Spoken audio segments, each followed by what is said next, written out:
America के राष्ट्रपति Donald Trump ने ईरान के खिलाफ चल रही जंग में नाटो के सदस्य देशों से ज्यादा मदद मांगी।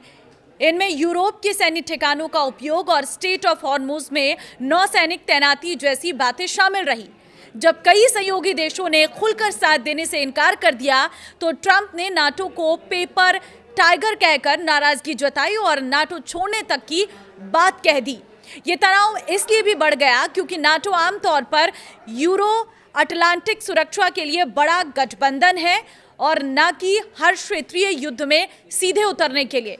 ईरान अमेरिका युद्ध और ट्रंप की धमकी के बहाने जानते हैं कि सहयोगी देशों ने अमेरिकी राष्ट्रपति की बात आखिर क्यों नहीं मानी, कौन से कारण गिनवाए और क्या ट्रंप का गुस्सा नाटो को खत्म कर सकता है।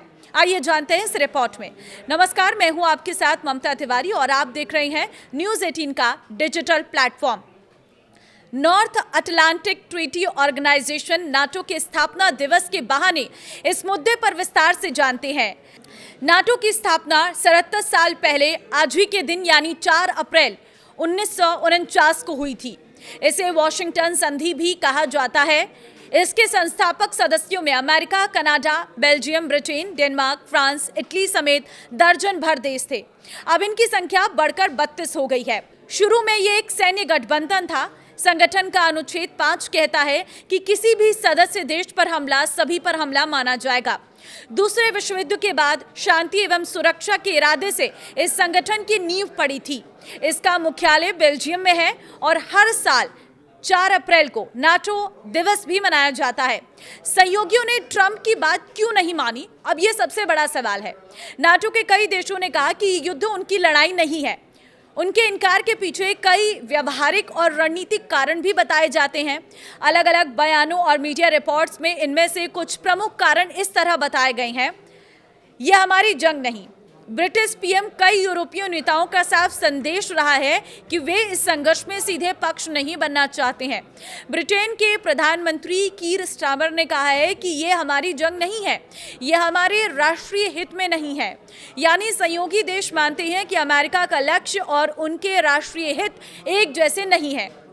दूसरा कारण घरेलू राजनीति और जनता का दबाव।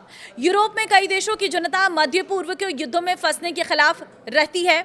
सरकारें जानती है कि युद्ध समर्थन का फैसला चुनावी नुकसान करा सकता है, इसलिए वे सीमित और डिफेंसिव भूमिका तक ही रहना पसंद करते हैं। तीसरा कारण कानूनी और नीति संबंधी सीमाएं। कई देशों में विदेशी सैन्य कार्रवाई में सहयोग देने के लिए संसद, गठबंधन सरकार या स्पष्ट कानूनी प्रक्रिया जरूरी होती है। ऐसे में वो तुरंत हाँ नहीं कह सकते हैं और कई बार सरकारें ये भी तय करती है कि उनके बेस का उपयोग किस प्रकार की कार्रवाई के लिए होगा। तो किस देश ने कौन से कारण बताए ये भी आपको बता देते हैं। ट्रंप ने जिन बातों पर नाराजगी जताई उनमें सबसे बड़ा मुद्दा यूरोप में बेस और एयर स्पेस का उपयोग था।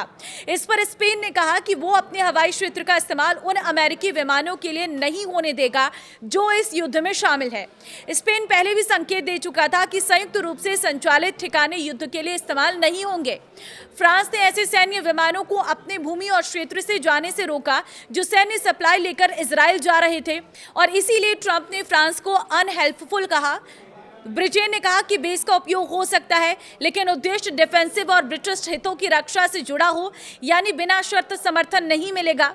इटली की स्थिति स्पष्ट नहीं है। कहीं कहा गया कि कुछ उड़ानों और बेस उपयोगों पर रोक लगाई गई है, लेकिन इटली के रक्षा मंत्री ने यह दावा पूरी तरह गलत बताया। यानी इटली ने भी संदेश दिया कि वो इस मुद्दे पर सावधानी से कदम रख रहा है। स्टेट ऑफ हॉर्मुज मुद्दे पर सहयोगियों ने क्यों कहा नो, ये भी आपको बताते हैं। देखिए, स्ट्रेट ऑफ हॉर्मुज वैश्विक तेल गैस सप्लाई का बेहद अहम रास्ता है।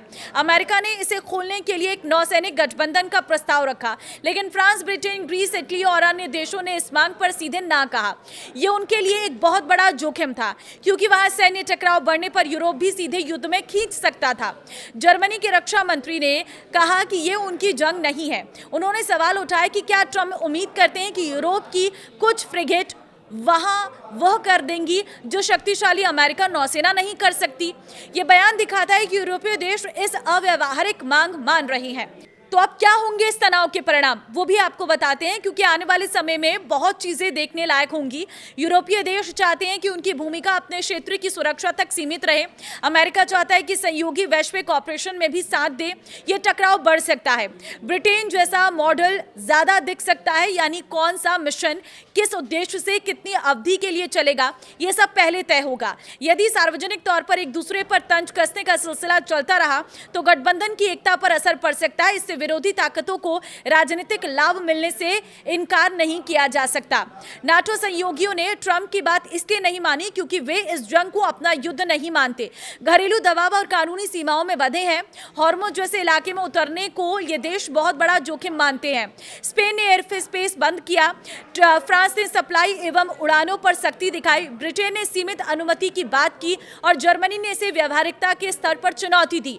ट्रंप का गुस्सा नाटो को तुरंत खत्म नहीं करता, लेकिन यह गठबंधन की एकता को कमजोर कर सकता है और सहयोगियों के बीच भरोसा कम कर सकता है। तो आपको क्या लगता है, क्या ट्रंप नाटो से अलग होंगे?